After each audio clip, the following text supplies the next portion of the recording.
pour effectuer la traversée transatlantique à destination de Québec, où se fête le 4e centenaire de la fondation de cette ville.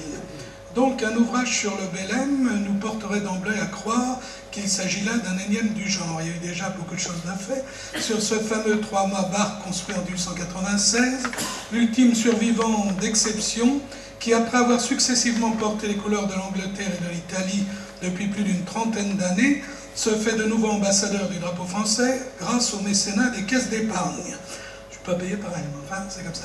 Allions-nous assister à des tracés de route, des hissages et descentes de voiles, des cris d'albatros, des ronronnements de moteurs, ponctués de quelques événements atmosphériques et surtout détails essentiels d'une navigation, les menus du jour. Nous pouvions le craindre. Mais dès les premières pages, d'une plume à la fois remarquable et efficace, l'auteur annihile nos légitimes appréhensions en nous offrant une croisière hors du temps, avec un double challenge. D'une part, nous initier à cet univers maritime pour lequel il vaut une passion insatiable depuis l'enfance, et d'autre part, relater le destin de ces hommes d'équipage qui se croiseront tout au long de ce périple. À peine embarqués, on se laisse séduire par cette approche maritime qui ne se limite pas aux réalités technologiques d'un grand voilier, mais qui, par ce regard ethnologique et sociologique tout autant qu'historique, avec une parenthèse notamment sur l'explorateur Samuel de Champlain, évoque avec humanité l'esprit d'une mer à partager. Ce carnet de bord aux couleurs intimistes sur fond de bleu océan illustre avec pudeur et émotion une aventure commune, brosse des portraits d'hommes d'équipage, décrit et dépeint comment se tissent des liens d'amitié inoubliables, retrace des anecdotes en lien avec les escales à Boston, Halifax et Québec. Il se fait aussi kaléidoscope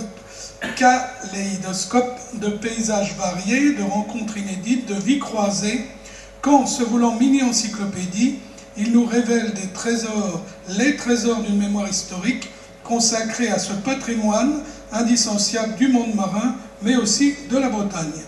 Cet ouvrage, comme un passeur de rêve, exerce une influence sur l'imaginaire du lecteur. Insuffle une folle sensation de liberté, l'aventure est prometteuse. Belém, destin croisé, témoin vivant d'un univers à part, constitue à lui seul un des plus beaux hommages que l'homme puisse rendre au Belém. C'est pourquoi il mérite amplement ce prix Mokaer 2011 dédié au livre d'histoire.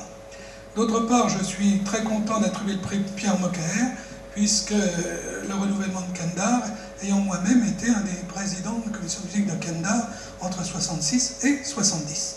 Voilà.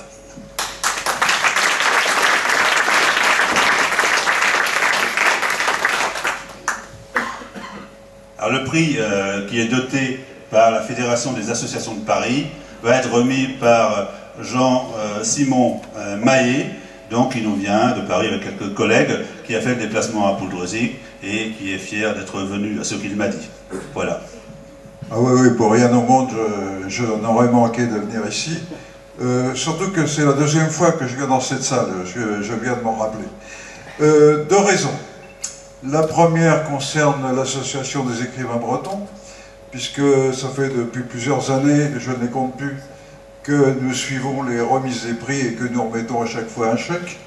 Et j'aurais fait, grâce à l'AEB, puisque je l'appelle comme ça, j'aurais presque fait le Trop-Bresse de la Bretagne. Je me suis retrouvé à Rennes, je me suis retrouvé à Morlaix, je me suis retrouvé à Quimper, et autres lieux. Et alors, ce qui fait, même au Conseil Général de Bretagne aussi, tiens, et ce qui fait qu'à chaque coup, je découvre les talents de ceux qui écrivent, de ceux aussi à qui on remet des prix. Certains, on garde des contacts, d'autres, on les voit une fois, on les revoit plus. Mais celui à qui vous avez remis le prix aujourd'hui, celui-là, je le vois souvent. Alors, c'est peut-être aussi une des raisons pour lesquelles je suis là. C'est que Michel Germain, ça fait plusieurs années qu'on se connaît. Ça fait plusieurs années qu'on se rencontre dans le milieu breton parisien, ce qui ne veut pas dire qu'on n'a pas d'attache avec la Bretagne, y compris avec le 5e département, et que, bon an, mal an, lorsque le Club de Bretagne, dont il est président, fait un dîner, débat, rencontre, ben, j'y suis à 95% présent, et souvent il me met en boîte, et moi aussi, en posant des questions à ceux qui l'invitent. Donc, vous voyez, je connaissais l'histoire du Belém, je connaissais ce bateau lui-même, puisque j'ai eu l'honneur de faire une inspection à bord du Belém, au pied du Trocadéro à Paris. Ça vous semble curieux que ce trois-mâts, qui normalement vogue sur les océans, qui ait fait le tour des ports bretons, et ben, quand il a été pris par les caisses d'épargne, il a remonté la Seine sans mât, et il a été mis au pied de la tour Eiffel, mais avec les mâts remontés. Alors je crois qu'il y avait 300 à peu près Parisiens bretons qui étaient venus à bord, et le commandant de l'époque a dit « Je ne veux pas savoir combien vous étiez, parce que vous aviez largement dépassé les mesures de sécurité ». La preuve que le bateau n'a pas coulé, puisqu'il navigue toujours. Donc, je connaissais ce Belém, mais je connaissais aussi celui qui l'écrivait, et je sais aussi, puisque à ce moment-là on s'est vu, qu'il avait fait la traversée, et qu'il était arrivé aussi là-bas à Québec. Il n'a pas dit le Québec libre, mais enfin il était heureux d'y être. Donc, ça a été moi une grande surprise quand en lisant ce que m'a envoyé, vous m'avez envoyé, vous, et puis moi aussi, en lisant Michel Germain. J'ai dit, j'espère qu'on parle du même. Ben oui, c'est lui. Alors donc, je remets ce prix de la part de la Fédération des Bretons de Paris et moi-même, un écrivain qui en vaut la peine et un ami.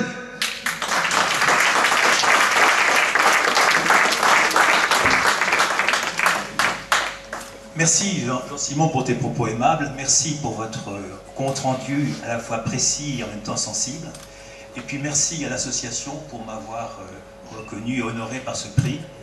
Alors j'éprouve en le recevant un peu l'émotion que j'avais quand j'étais enfant, élève à Pontivy aux Saint-Anges, et que parfois j'ai eu quelques prix du Blumberg, ça me rappelle un temps assez ancien, donc ce sentiment d'émotion je le ressens aujourd'hui.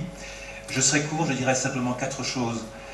La première chose, c'est que avoir la chance en 2008, à l'époque de la vitesse que l'on connaît aujourd'hui, des nouvelles technologies, de pouvoir faire une traversée sur un 3-mâts barque, comme il y a 120 ans, pendant un mois de mer, c'est à la fois un éloge de la lenteur, et en même temps une façon pour celui qui écrit de pouvoir prendre le temps de l'écriture. Première chose.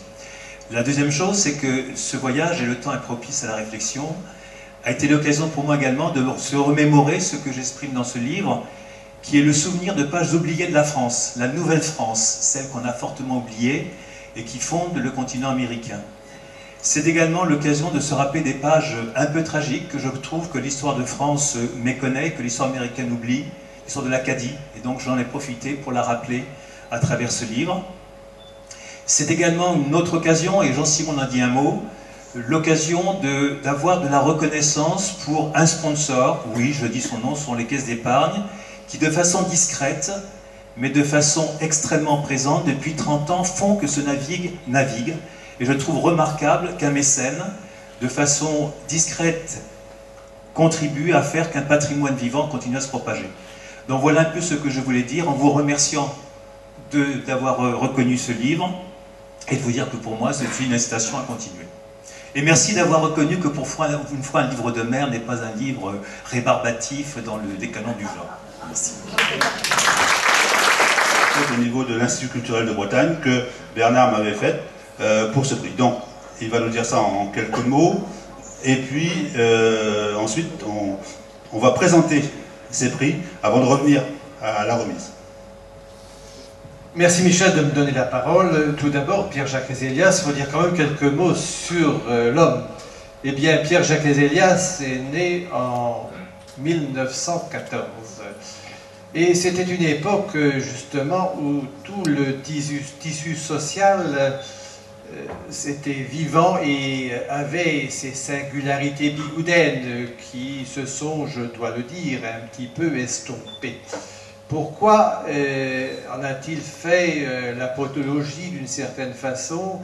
Je crois que cela tient d'abord à sa petite enfance, parce qu'il a commencé par une vie et une présence du breton dans son quotidien.